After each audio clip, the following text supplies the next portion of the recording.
Welcome to Bodhi Kids. Today I'm going to explain you few words which are related to our personality. We have discussed few words related to personality in our previous two sessions, and in this lesson we are again talking about more personality type. Okay, let us take one example. This is Ria, and Ria is very kind girl. She always helps others. And when you look at her, it seems that she has discovered the secret of her true happiness. And what is that? That is helping others. She doesn't bother about her own interests when it's about helping others. We can say she is an altruist. What do we mean by altruist? See, this is altruist. How do we read it? This is all, then true, and then ist. Altruist. What do we mean by altruist? Altruists are those people who are interested in the welfare of others. Okay? And what do we mean by altruism? Altruism, we use it as a noun. This is altruism.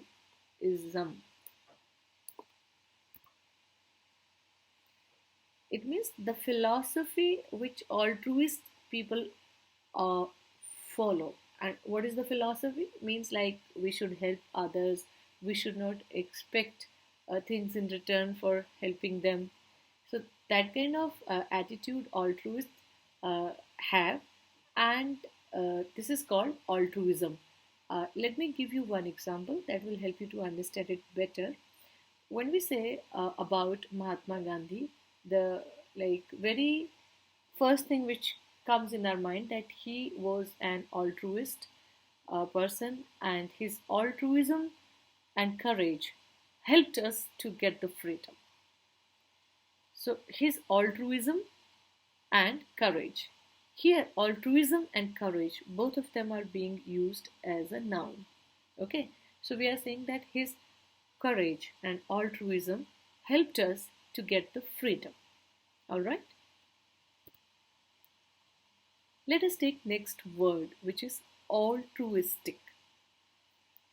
How do we read it? This is altruistic. Altruistic. So altruistic means adjective, and how do we use it? You know that what do we mean by adjective? When we talk about quality of something, it is called adjective. Now you are mentioning about someone's act. Like, okay, what kind of act does a particular person do? You would say his altruistic acts helped many people. Basically, what kind of actions or acts did he do? Altruistic act means those kind of acts which look towards the benefit of others, right? Or you can say that his altruistic behavior or his altruistic approach. So, what kind of approach is it?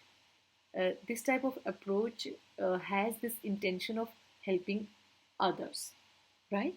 So that's how you use altruistic, altruism, and altruist. Altruist we can use as an adjective also and noun also. So when you say that he is an altruistic person, so what kind of person he is? A person who helps others without any self-interest. So here you are using altruist as an adjective. And when you are saying he is an altruist, so here you are using altruist as a noun. Okay, I have used this kind of notation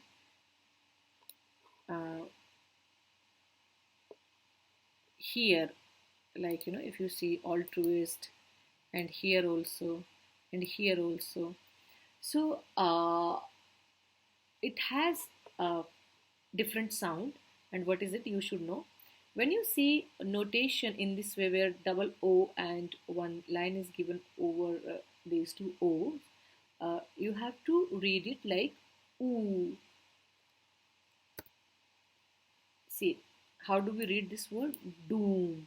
So the way oo is used in doom, it means this notation have same sound which we are using here in this word doom. Okay, so that's why it becomes altruist, and this is altruism, and this is altruistic. You can speak with me. uh, let's practice it again. This is altruist, altruism, and altruistic.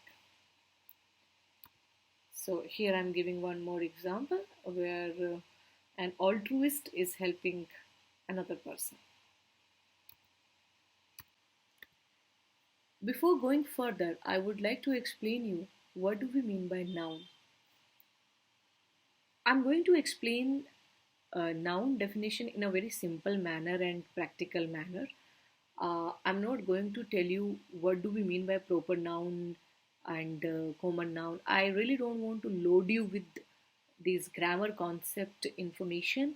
I just want to make it simple so that when I use, okay, this word can be used as a noun or verb or an adjective, you should know what I'm talking about. Okay, so you have seen so many things in this world, and this world is full of lots of things.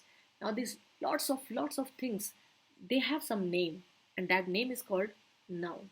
Okay, so in a simple way you can say that naming of anything is called noun. Now, types of noun. You must have studied in your school that there are different types of noun like proper noun, common noun. Again, we will not talk about them. Let's keep them aside. Let's understand types of noun in again a very practical way. Two types of noun are there. One is tangible noun and second is intangible noun. What do we mean by tangible noun? See, tangible nouns are those nouns which you can see with your naked eye, or maybe something which you can see under microscope. They are also called tangible noun. Let me give you some example. Like human, you can see human, right? They move, they have weight, they have form, shapes. We all. Animals, they also have weight, they can walk, they have uh, weight, form, shapes, they can make sounds. Car, you can see a car, it has some weight, mass, or structure, form. So anything which you can see whether it is moving or not, but it has weight, shape, form, they are all tangible noun and they all have some name. All right, now let's talk about intangible noun. Sometimes you give name to those uh, feelings, emotions, or senses which you cannot see, touch, or hear, or you can just perceive them through your feelings, or you just sense them like, okay, there is something which we are talking about.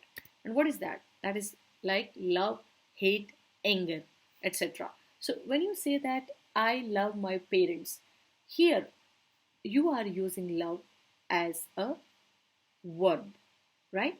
Basically, when you're saying I love my parents, you are talking about the action of uh, being in love with your parents. Means you always love them and you would never stop loving them.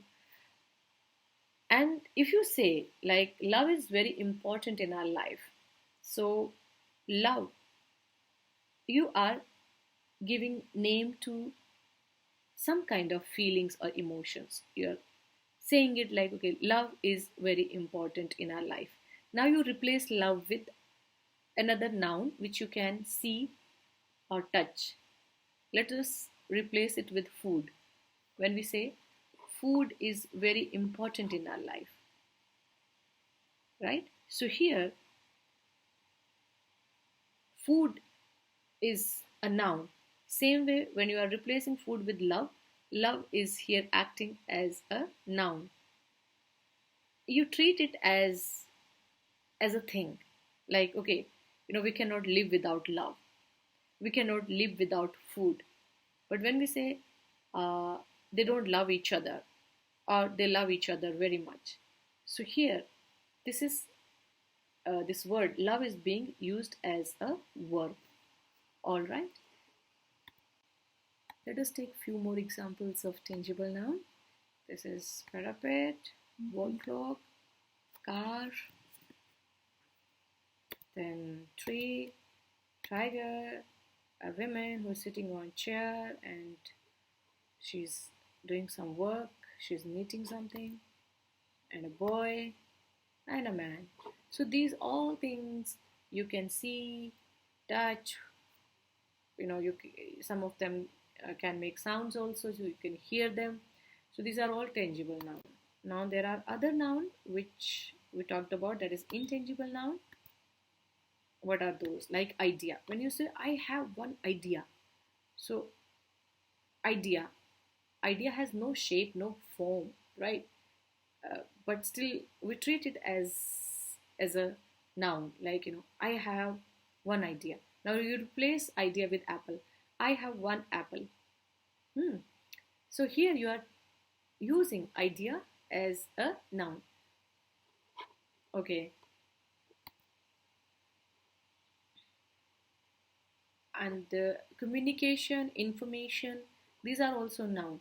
Like, his communication is excellent. Now you replace communication with house. His house is excellent.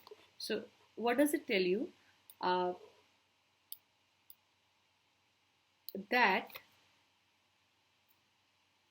when we use intangible uh, noun in our communication, it means we are giving name to those emotions, feeling, or ideas which you cannot see, touch, but you can perceive them through maybe sense of feeling or emotions.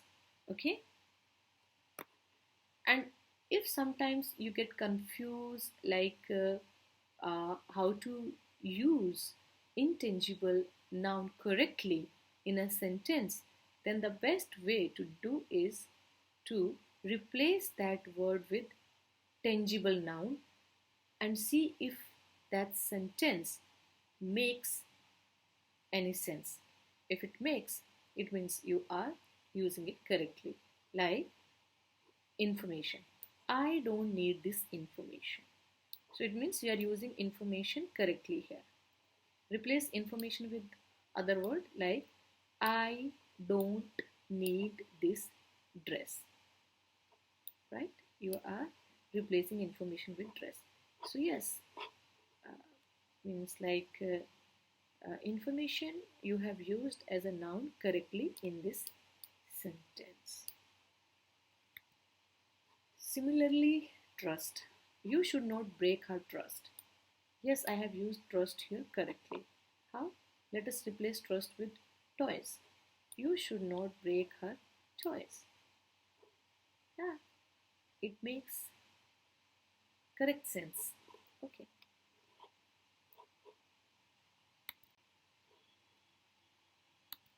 Some more examples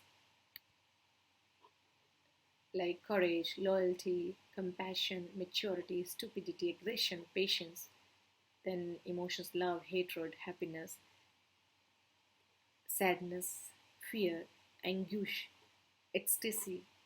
And these are philosophical concepts like industrialism, causality, relativity. Okay. So I hope you understood how do we use tangible noun and intangible noun in a sentence and what do we mean by them. Okay.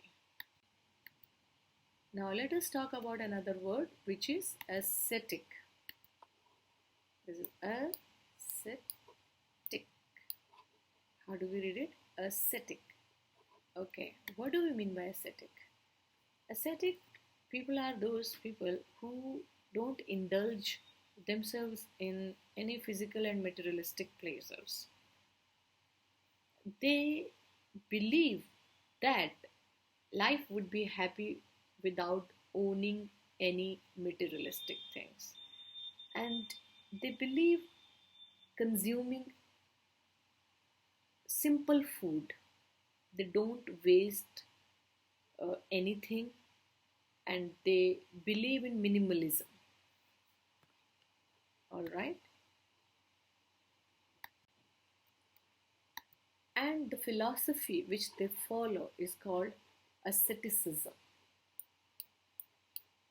This is how we read it. This is, see, if you look at the spelling, this is a, so we have to use here schwa. I told you already what do we mean by schwa. It means we have to use short vowel sound of this letter A. And then this is right, S-E-T, set. It is written in capital letters, so it means we have to put more emphasis on the sound of these letters. Secondly, it should be spoken loudly as compared to other small letters. And accent mark is here, so more emphasis should be given on this word set. So this becomes a set. Now A, and this is shiz, z, So this becomes asceticism. All right. Okay, let us talk about the pronunciation of these words, which we have already done, but still I want to put more emphasis on it, because more you read, more you speak, more you listen, you grasp these words permanently, and somehow they make space in your mind. That's the whole objective. So altruist means, again, that's how you read, all true. This is altruist. Altruist, who is interested in the welfare of others. Altruism, again, it's used as a noun, and the philosophy followed by altruists, people are called altruism. So like suppose if your mother has that tendency of helping others without any self-interest, then you can say that my mom altruism and honesty always inspire others. Okay. Now next is altruistic. So we use it as an adjective, and when we say altruistic, so it means we are going to use it as an adjective to qualify something. So when we say his altruistic approach is very helpful for others, yeah, his altruistic acts are commendable, right? Okay, ascetic, someone who knows how to control his emotions, someone who doesn't indulge in worldly or materialistically driven pleasures. So that person is called ascetic. And the philosophy which he follows or she follows, it is called asceticism. How do we read it? Asceticism. See, revision is the key of learning things fast. So let us revise what we have studied in our previous lessons. These are those words. Let me speak these words for you again. Egoist, selfish, egotist, big head and narcissist. Introvert, loner, thinker who doesn't like to open up in front of many people, someone who doesn't like gathering. Extrovert, who is a great socializer, outgoing, friendly, and this one. Misanthrope, someone who hates people, humanity. Misogynist, who hates women, and misogynist, who hates marriages. So this is all about our today's lesson. Please do not forget to subscribe our channel, and if you really think that these sessions are being helpful to you, please like our channel. And if you are interested to join live online classes, then you can get yourself enrolled at www.bodhikids.com. Thanks again for watching our channel.